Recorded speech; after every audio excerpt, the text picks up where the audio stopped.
Hey everybody, I wanted to pop on here to show you how to slice some peppers up real quick.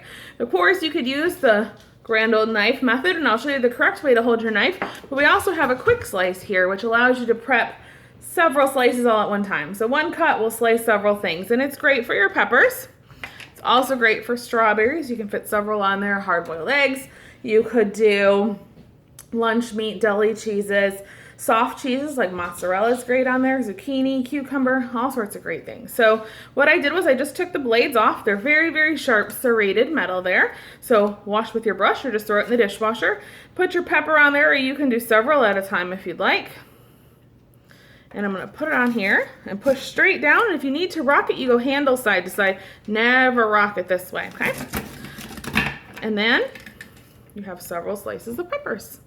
Great for in your salads, in your snacks, dip it in some dressing. So really quick and easy method there.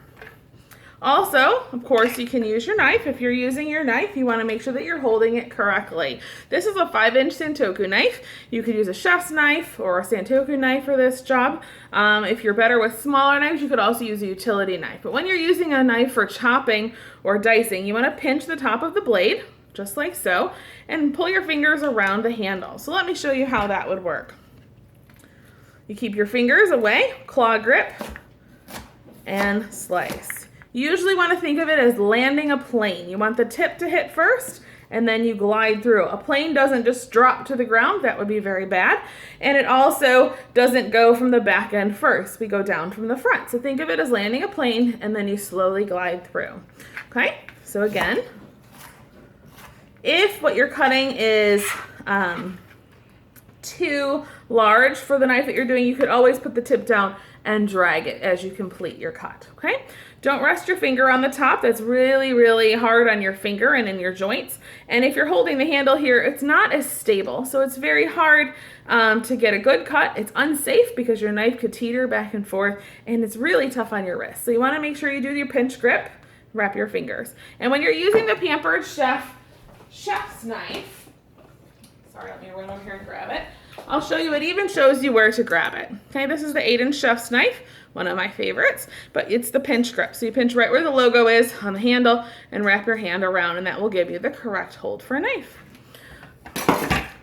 I had my slices already cut off, the base, but what I like to share is you could also cut around the top, but the easiest way is to just go ahead at the top, break through the skin, and then slightly curve it around, leaving the seeds inside.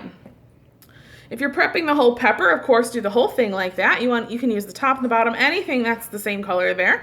If you are just preparing enough for today and you want to have your pepper keep longer in the fridge, then you can actually just store your pepper like this. With the seeds inside, it'll keep longer in your fridge.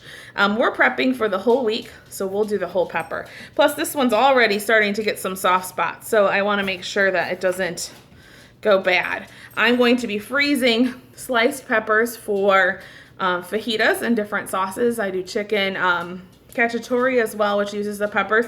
So I can freeze those because they're going to be soft once I cook with them anyway. And also I like to use just a little bit of some bell pepper in my homemade sauces, so then I can just grab like a 1/4 cup at a time or 1/8 of a cup without having to cut up another pepper. So it's a great way, if you get your deal on your peppers like we did, go ahead and prep them up ahead of time. And if you're going to be cooking with them, you can go ahead and freeze those. So just a few tips from Tina's Kitchen. Thanks for joining.